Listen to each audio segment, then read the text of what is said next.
এ এক অভিনব আবিষ্কার। পানিতে জমা কচুরিপানা সরাতে যেখানে লাখ লাখ টাকা খরচ হয়, সেখানে কচুরিপানা কাটার এক কার্যকরী মেশিন উদ্ভাবন করে এলাকায় সাড়া ফেলে দিয়েছেন হাই স্কুলের গণ্ডি না পেরানো প্রদীপ বিশ্বাস।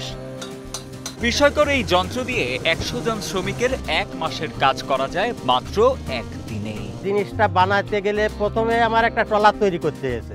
এখন ট্রলার তৈরি করতে এতে আমার অ্যাঙ্গেল লেগেছে, প্লেন শিট লেগেছে, তারপরে শ্যাওলা কাটা মেশিন তৈরি করেছি। ওতে আমি ৯টা ছুরি লাগাইছি। ওই ব্লেডটা হেভি স্পিডে ঘোরে আর ওই শ্যাওলাটা ওর সামনে বাঁধলি কাটিয়ে কুচোয়ে নষ্ট হয়ে যায়। অত্যন্ত কার্যকরী এই মেশিনটি অতি সাধারণভাবেই তৈরি করেছেন যশোরের প্রদীপ বিশ্বাস। নৌকার সামনে লাগানো হয়েছে কচুরিপানা কাটার জন্য ব্যবহৃত ৩টি পাখা। প্রতিটি পাখায় আবার ৩টি করে বসানো আছে মোট ৯টি ধারালো ব্লেড। নৌকাটির শক্তি যোগাতে ব্যবহার করা হয়েছে ১২ ও ২২ হর্স পাওয়ারের ২টি শ্যালো ইঞ্জিন।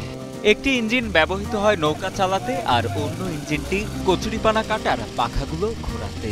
এখানে ২টা ইঞ্জিন আছে, একটা ১২ হর্স পাওয়ার আর একটা ২২ হর্স পাওয়ার। শ্যাওলা কুচানোর জন্য যে ব্লেড ৩ সেটে ৯ পিস ছুরি আছে। দেশের জলাভূমিতে কচুরিপানা একটি সাধারণ সমস্যা। বদ্ধ জলাশয়ে কচুরিপানার ফলে কৃষিকাজ, মাছ চাষ সহ ব্যাঘাত ঘটে চলাচলেরও। এতদিন কায়িক শ্রমের মাধ্যমে জলাশয়ের কচুরিপানা সরানো হলেও তা সময় ও শ্রম সাপেক্ষ বিষয়। এতে খরচ হয় অনেক। প্রদীপ বিশ্বাসের এই অভিনব যন্ত্রের মাধ্যমে জলাশয়ের কচুরিপানা সহ বিভিন্ন জঞ্জাল পরিষ্কার করা যাবে নিমিষেই।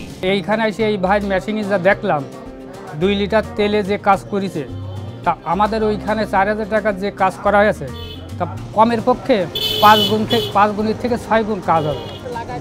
তাহলে আমরা একটা চিন্তা ভাবনা করেছি এই মেশিনের যে কার্যকারিতা, তা সেই হিসাবে আমাদের ওই খালের কচুরি ইনার মেশিন দিয়ে হয় পরিষ্কার করাবো, না আমরা এলাকাবাসী ক্লাব হোক, সমিতি হোক, তার মাধ্যমে মেশিন বানানোর চেষ্টা করব। আমাদের বিল, খাল, নদী, নালা সবই শ্যাওলা কচুরিপানায় আটকে গেছে। এটা সহজে যাতে পরিষ্কার করা যায় সেই চিন্তা ভাবনাটা নিয়েই আমি এই মেশিনটা তৈরি করেছি। সপ্তম শ্রেণীতে পড়াকালীন বাবা প্রভাত চন্দ্র বিশ্বাসের হাত ধরে মেকানিক পেশায় আসেন প্রদীপ বিশ্বাস। যশোর সদর হতে প্রায় ২০ কিলোমিটার দূরে সুন্দলী বাজারে কুচলিয়া পিকেবি ইঞ্জিনিয়ারিং ওয়ার্ক নামের একটি ওয়ার্কশপ রয়েছে তার।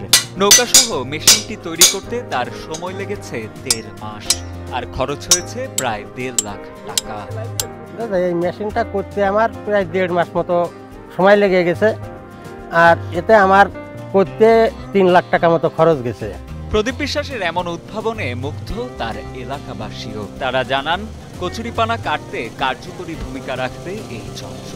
আগের তুলনায় খরচও হবে অনেক কম। কচুরিপানা কাটার জন্য এটা খুব ভালো, অনেক সাশ্রয়, আপনার অল্প খরচে অনেক বেশি আর কি কাটতে পারবে। সে তুলনায় অনেক সময়ও বাঁচবে, আপনার দ্রুত পরিষ্কারও করা যাবে। মেশিনটা একটু নর্মাল, এটা হয়তো টাকার অভাবে এটা দ্রুত করা যায়নি, হয়তো টাকা বেশি হলে এর চাইতে আরও দ্রুত আমরা কাটতে পারবো। তবে মেশিনটির গঠন উন্নত করতে ও বৃহৎ পরিসরে এই মেশিনটি বাজারজাত করতে সরকারি বেসরকারি পর্যায়ের পৃষ্ঠপোষকতা প্রয়োজন বলে জানান নির্মাতা প্রদীপ বিশ্বাস। সরকার যদি আমাকে একটু সাহায্য সহযোগিতা করে তাহলে আমি এর থেকে ভালো উন্নত মানের ভালো মেশিন দিতে পারি, তাতে আরও কাজটা বেশি ভালো হবে।